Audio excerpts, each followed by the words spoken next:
I'm sitting inside my Tesla Model X that I took delivery back in May of 2022. So it's almost 23 months that I've owned this vehicle, and I'll be taking the car in today to Tesla service because there's like 3 things that's wrong with it. So Tesla will take a look at it while the car is still under warranty. The car does come with like a 4-year warranty. However, I'm going to be hitting the mileage way earlier than that. I don't want to really purchase the extended warranty because it's super expensive and I don't justify the cost of it. So while we still have warranty, I should go ahead and get this minimal issues taken care of. You can see here I got 69,028 kilometers on the car, and the bumper to bumper kind of warranty is 80,000 kilometers or 4 years. So obviously you can see I don't even have the car for about 2 years and I already have 69,000 kilometers on it. But for the powertrain and the battery, the warranty is actually 240,000 kilometers or 8 years, whichever comes first. When I go on my Tesla app and then click on upgrades, it is offering me an extended warranty for 40,000 kilometers or 2 years. I just can't justify the cost of paying $4,700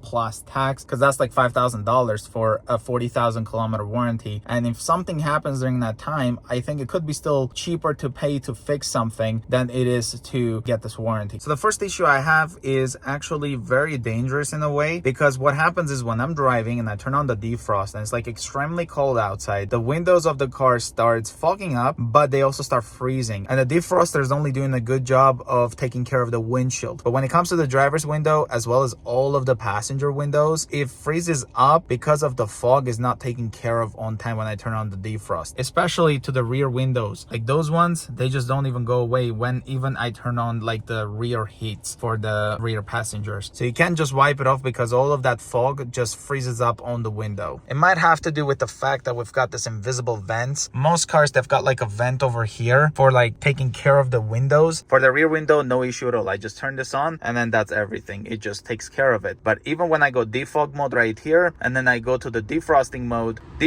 is the only one that does some sort of something, but it gets so hot in the car and it doesn't melt all of the frost that just accumulated on the windows. Now the second issue has to do with the passenger door, and that is if we open this up, we've got this weather seal over here that's completely ripped off. So it looks like there's no any adhesive around here, and Tesla uses adhesive at the bottom to just kind of glue this in place. It doesn't click into place, it's just literally glued into place. And if you look from here as well, it is just loose. And we first noticed about this because it was like this. The next thing has to do with the rear seat belt behind the passenger seat. There was some sort of clicking noises happening, and Tesla found out that it's probably because of the seat belt, and they replaced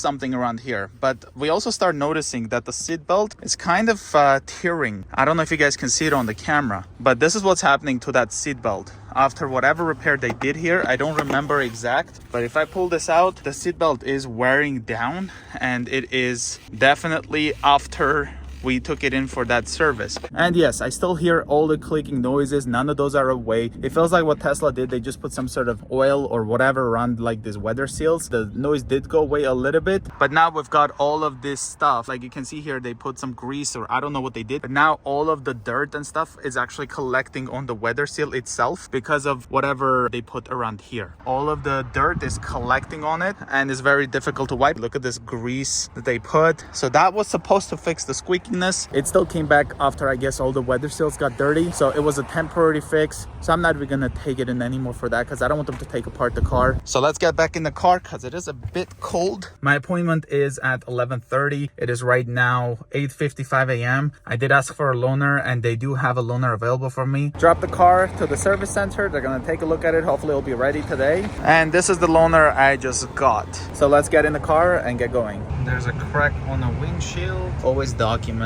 whatever it is like. $200 cleaning fee may apply if evidence of smoke, vape, pad, hair is found. So that's nice because usually when I get a Tesla loaner, they were actually really dirty and we had to clean it pretty much. This one, not too bad. That's what that part looks like. Could have been cleaner for sure. And this is a standard range Model 3, so it's a rear-wheel drive Model 3. Let's see if it's got the LFP battery. Charge limit set to 100. So yeah, this one has the lithium-ion battery because it doesn't recommend to be charged at 100%.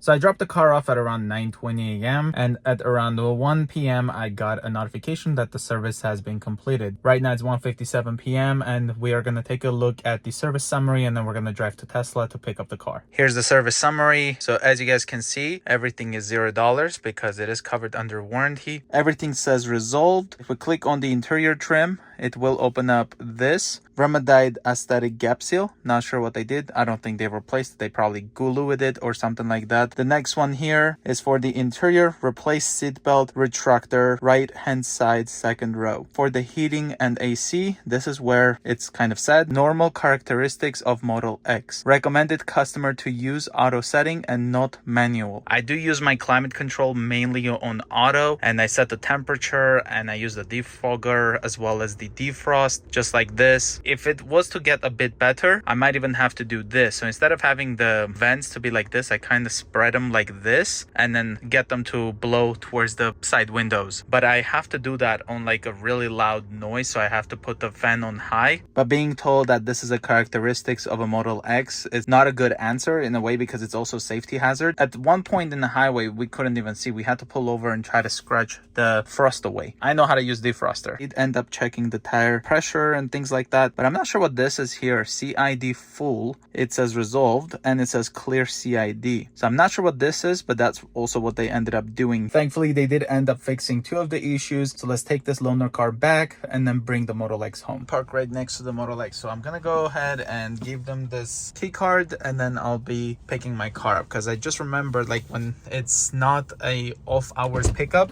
then I guess you have to give them the key instead of dropping it in the bin. They also got the new Model 3 in here. Here it is in the white color, and this is the new color, new wheels. I definitely think I like the darker color of the new Model 3 for sure. There's the taillights. Does definitely look really similar from the side, and that's what the black one looks like when it's dirty. Opening the passenger door up. So it looks like it's identically the same exact thing. They didn't replace it. They just glued it into place. But the seatbelt one, they did end up replacing it. The seatbelt is new, but hopefully the clicking noises are not going to come back because they played with this again. So let's get home now.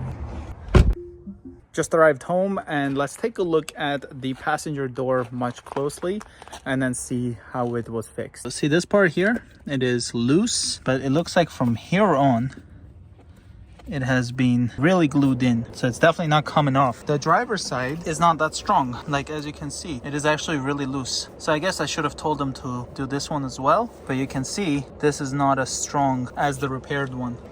If you guys are also in the market looking to purchase a Tesla, I will also have my referral link in the description. You don't have to use my own referral link. You can use your friends if they already have a Tesla. If you don't have anyone else, you can just use my link.